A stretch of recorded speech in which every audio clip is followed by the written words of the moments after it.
Oke, assalamualaikum warahmatullahi wabarakatuh teman-teman, balik lagi di channel gua Riko Rebet. Oke, di video kali ini gue bakalan share cerita ke kalian tentang pengalaman pribadi gue, yaitu cerita horor, cerita mistis yang gue alamin pada tahun 2020.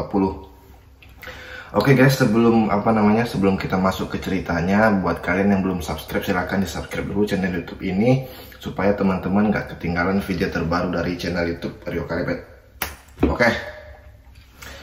Oke, kita langsung masuk ke ceritanya guys ya. Sebelum kalian nonton video ini, pastikan kalian nggak bakal merinding, nggak bakal takut, dan pastinya minum kopi dulu guys biar nggak tegang.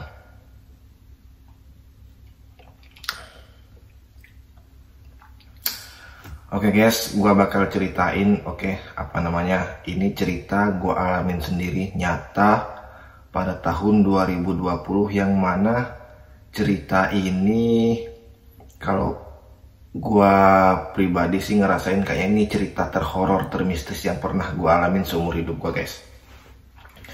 Jadi pada tahun 2020 gua itu sekolah bahasa Jepang ya guys ya. Gua sekolah bahasa Jepang di daerah Kabupaten Cirebon, yaitu di Provinsi Jawa Barat.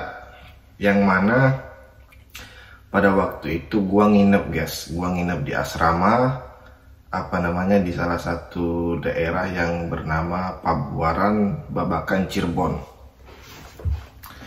Oke guys, di sana gua tinggal di asrama guys, di asrama LPK, yang mana pagi hari itu kita berkegiatan seperti biasa, belajar masuk jam 8 pagi itu sampai sekitar jam 2 siang guys. Nah di situ gue juga punya banyak temen kan, orang Cirebon, ada orang Sukabumi, ada orang Indramayu, dan rata-rata temen gue itu guys cuman gue sendiri yang perantau gitu, cuman gue sendiri yang dari luar pulau. Gue tuh dari Sumatera guys, jadi dan mau nggak mau kan nggak mungkin kan gue tuh bolak-balik Cirebon Sumatera buat belajar kan, otomatis juga tuh nginep di asrama guys, asrama LPK. Nah teman-teman gue itu rata-rata memang pada hari kegiatan belajar mengajar tuh kayak Senin sampai Sabtu tuh sampai setengah hari tuh agak cepet ya guys ya. Jadi dari Senin sampai Sabtu itu teman-teman gue tuh pada nginep guys, di asrama bareng sama gue gitu kan. Nah tapi kalau di hari libur mereka itu pulang guys, pulang ke rumahnya masing-masing, mereka nginep bawa motor. Nah berhubung karena gua di sana kan nggak punya saudara, nggak punya apa kan, memang teman kan, tapi kan posisinya kita kan masih baru gitu kan, belum terlalu akrab ya kan. Jadi pada hari libur temen gua tuh pada pulang ke rumahnya masing-masing guys. Nah pada waktu mereka itu pulang ke rumahnya masing-masing, otomatis yang tertinggal di asrama itu cuman gua guys. Cuman gua bayangin guys, gua sendiri tidur malam di asrama yang kamarnya mungkin adalah 3-4 kamar, itu cukup luas ya guys ya. Memang nggak banyak guys yang nginep, itu nggak banyak, paling sekitaran 6-8 orang lah yang nginep itu, termasuk gua tuh sekitar 8 orang. Nah jadi gua itu pada awalnya itu memang nggak pernah mengalami gangguan mistis ya selama di asrama itu ya guys ya. Gua biasa aja gitu kan, karena selama ini juga ada teman. Pas temen-temen gua pada pulang malam minggu pertama itu gua kayak masih biasa aja, nggak ada gangguan guys. Nah jadi pada waktu ketika itu hari Minggu, gua itu cari makan kan, karena gue nggak masak, posisinya di situ gue makan tuh beli terus di luar guys. Jadi di depan LPK gue tuh di pinggir jalan ada tukang ketoprak guys. Nah tukang ketoprak, gue makan ketoprak, beli ketoprak gitu kan. Ditanyain lah sama ibu-ibu tukang ketopraknya itu, "Dek, adik dari mana?" gitu kan. "Dari Sumatera Bu," gitu kan. "Oh nggak apa-apa, nggak takut tinggal di sana," katanya gitu kan. "Oh nggak apa-apa Bu, biasa aja, namanya saya juga nggak punya saudara di sini Bu, jadi mau nggak mau tinggal di situ." Jadi gua tuh belum ngeh guys bahwasannya dia itu kayak pertanyaannya tuh nggak takut entah tinggal di sana gitu. Gue tuh nggak ngeh bahwasanya rumah itu ternyata rumah angker guys. Gue masih nggak ngirauin itu, gue belum ngeh sama pertanyaannya itu. Jadi gue biasa aja gitu kan. Nah, pada suatu ketika datanglah musim libur guys. Musim libur itu kalau nggak salah 1 minggu guys. 1 minggu tuh LPK tuh libur. Jadi otomatis temen gua pada pulang ke rumah semua guys. Yang tinggal di asrama itu cuman gua guys. Bayangin gimana seremnya gua tinggal di sendiri di perantauan di rumah yang gede yang katanya angker. Gua berhari-hari bermalam-malam di sana, nggak bisa kemana-mana, nggak punya motor, nggak punya apa guys. Bayangin.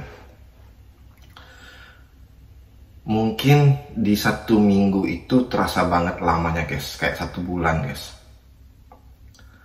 Jadi gua ini udah mulai nih guys, udah mulai merasakan hawa-hawa horor di rumah itu.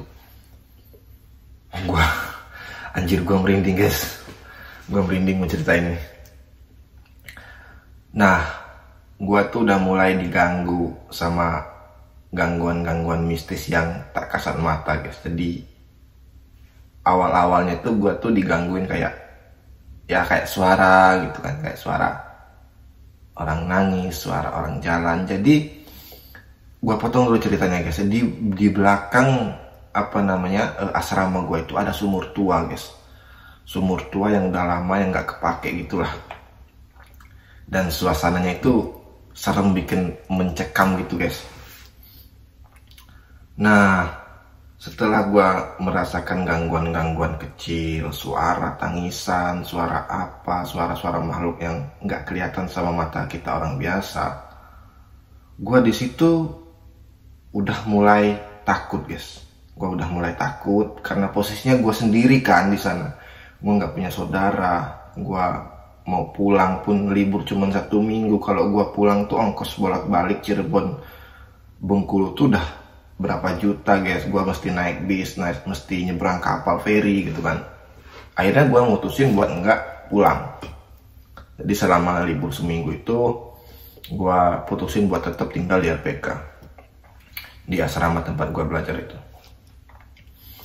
Nah, pada suatu malam, tepatnya malam Jumat guys, tepatnya malam Jumat, kejadian yang bener-bener nggak terkira, nggak terduga, yang nggak gua pengenin gitu terjadi guys. Jadi anjir, gua merinding. Jadi pada malam itu gua nggak bisa tidur guys. Begitu gua kunci pintu depan, pintu kamar yang lain gua kunci, pintu kamar gua juga kunci. Nah, lampu gua tuh gua matiin lampu gua guys karena gua mau tidur kan. Nah, terus tapi di ventilasi itu masih ada cahaya-cahaya dari lampu rumah tetangga guys. Jadi kayak masih samar-samar, masih kelihatan gitu. Dan ketika itu guys, itu terjadi sekitaran pukul 12:30 apa jam 1-an gitu lagi. Saya kurang-kurang jam 1 malam. Pintu kamar gua guys kebuka dengan sendirinya, yang tadinya kekunci itu kebuka dengan sendirinya guys, kebuka dengan sendirinya. Dan begitu gua melihat pintu itu kebuka, ada yang masuk guys. Ada sesosok perempuan dengan wajah yang hancur, rambutnya panjang sampai tanah, itu masuk ke kamar gua guys. Dan itu gua lihat langsung dengan mata kepala gua sendiri. Entahkah itu posisinya gue antara sadar dan tidak sadar, tapi gue benar-benar menyadari hal itu guys, bahwasanya dia itu masuk, pintu gue itu kebuka dengan sendirinya guys. Yang tadinya gue kunci itu gue juga heran, kok bisa gitu loh, pintu tadi udah gue kunci kok bisa kebuka. Jadi suara kebukanya itu kedengeran guys. Gimana sih suara pintu engsel, pintu yang kebuka dengan pelan-pelan tuh krek gitu, kebuka gitu kan suaranya. Begitu gue lihat gitu guys, astagfirullahaladzim, gue langsung tutup muka gue guys. Gue langsung tutup muka gue guys pakai selimut, karena gue nggak berani lihat guys, karena serem banget gitu kan. Dan memang sebelumnya gue udah pernah di apa melihat penampakan hantu tuh gue tuh udah pernah guys, tapi nggak seserem yang ini gitu. Yang ini anjir serem banget guys. Gue tutup muka gue pakai sarung, dan di situ gue baca semua ayat Al-Quran yang gue hafal, yang gue bisa gue baca semua guys. Dan pamungkasnya gue pakai ayat kursi. Dan subhanallah guys, pamungkas ayat kursi gila-gila, bener-bener ngebantu, bener-bener itulah kuasa Tuhan mungkin ya guys. Kalau kita yakin sama ayat suci kitab Al-Quran, apa yang kita baca dengan kita keyakinan kita kepada Tuhan, bahwasanya kita meminta perlindungan kepada Tuhan, itu kita bakal dilindungin guys. Jadi terakhir kali gue lihat si hantu ini tadi guys, dia tuh kayak ngedeket mau nyentuh gua gitu guys, mau nyentuh badan gua gitu. Begitu gua langsung tutup muka gua langsung baca ayat kursi, dan dia itu nggak ngomong apa-apa guys, cuma datang kayak mau nyentuh gitu doang, mau nyentuh gua gitu kan. Gua langsung tutup, gua langsung baca ayat kursi, dan ketika gua buka, alhamdulillah dia sudah hilang guys, dia udah nggak ada. Di situ gua bener-bener merasa lega guys. Gue langsung berterima kasih, ya Allah lindungi saya ya Allah gitu kan, apapun yang terjadi. Nah di situ saya udah bener-bener ini guys, muak guys. Gue tuh udah kayak ketakutan bener guys, nggak bisa tidur, kepikiran terus. Dan di situ gue ngomong guys ya, gue ngomong pakai bahasa daerah gue, yang artinya kira-kira gini guys, saya di sini nggak ganggu kalian, saya bilang kan. Saya di sini cuman pindah menginap sementara di sini. Niat saya belajar dan nggak aneh-aneh, nggak ada niat ganggu kalian, nggak ada niat macem-macem di sini, nggak. Tolong jangan ganggu saya. Saya bilang gitu guys. Gua bilang gitu kan dalam bahasa gua, tapi gua bilangnya. Tapi begitulah kira-kira artinya. Jadi kalaupun kalian pengen menampakkan wujud kalian, menampakkan dan menyatakan bahwa kalian itu ada, oke. Tapi jangan ganggu gua gitu. Jangan ganggu gua. Gua nggak ganggu kalian gitu. Dan anjir, gua masih merinding. Singkat cerita, pagi malam pun berlalu, menjelang pagi. Di situ gue bener-bener nggak tidur malam itu guys. Gue bener-bener takut, merasa kayak was-was ada pintu yang tadinya kebuka itu gue tutup lagi, gue merem lagi, gue tutupin muka gue lagi pakai selimut, gue baca terus ayat kursi, sholawat gitu kan, biar gue tuh nggak merasa takut, biar gue tuh merasa ada perlindungan dari Tuhan gitu kan. Pagi pun berlalu. Nah di situ gue nemu jawabannya guys, jawaban dari kejadian yang gue alamin tadi malam itu gue ketemuin di besok pagi.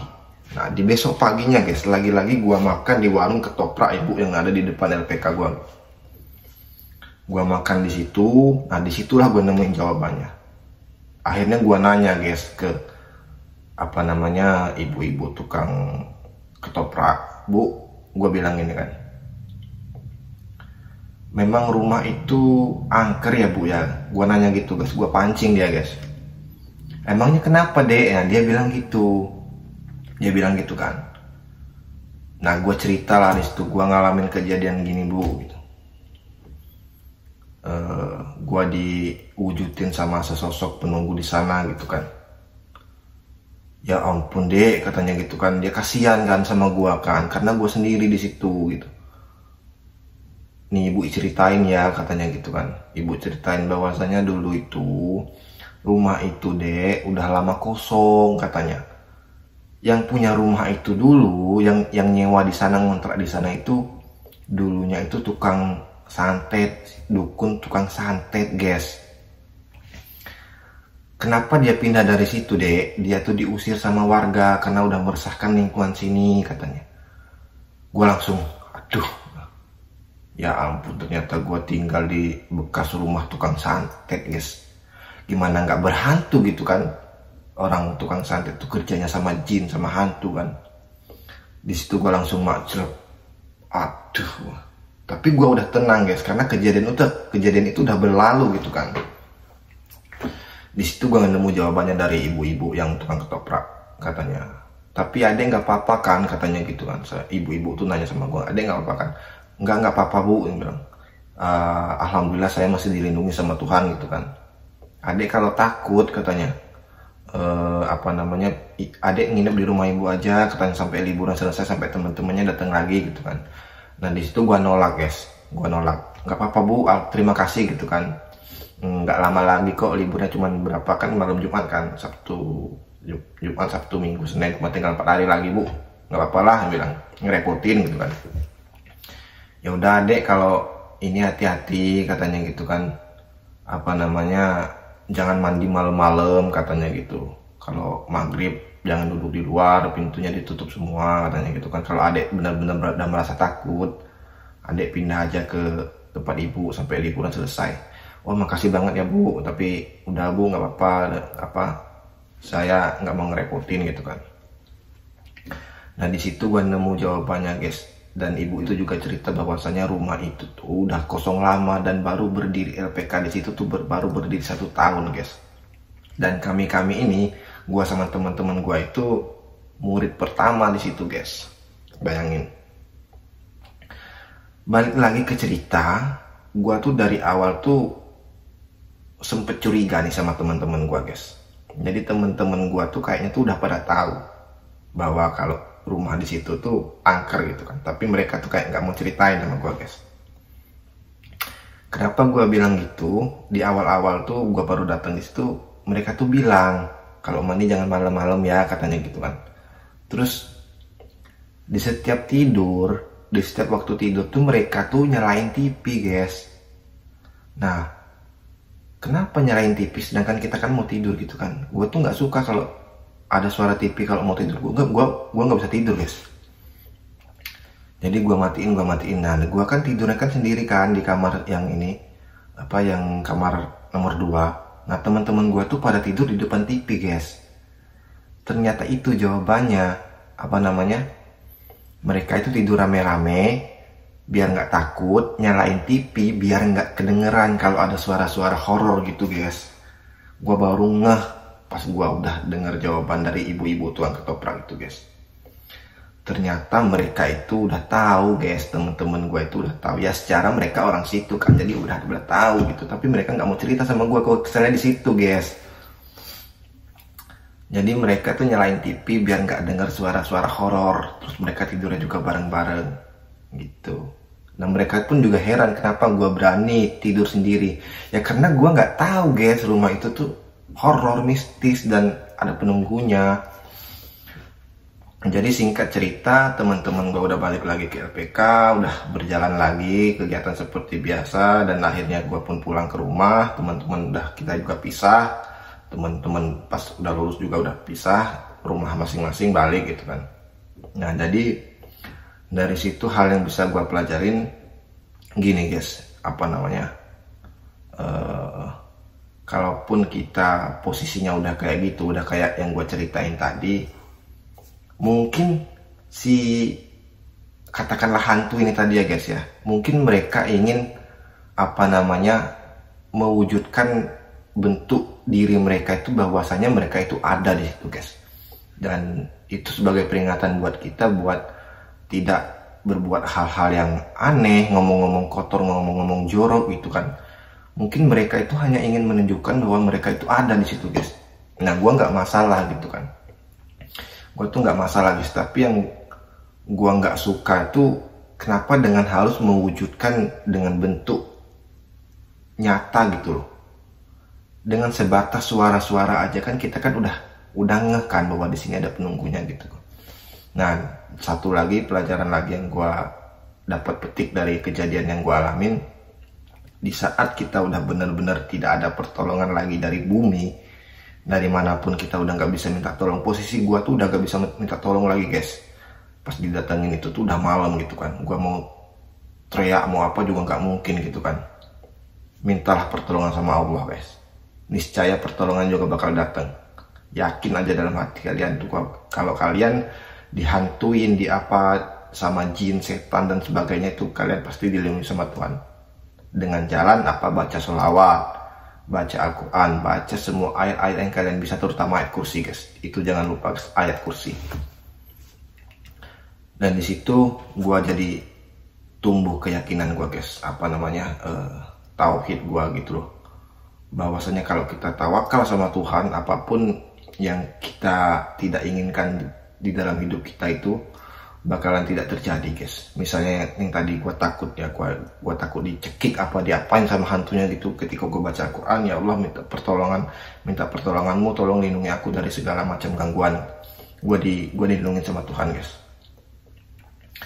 Dan dah terlepas gue dari takutnya tuh, gue juga bilang tadi kan jangan ganggu gue gitu kan. Dan alhamdulillah sampai sekarang dimanapun gue tinggal gitu ya guys, gue selalu selawat, minta perlindungan sama Tuhan buat biar dijauhin dari gangguan-gangguan mistis, gangguan-gangguan halus tak kasat mata guys.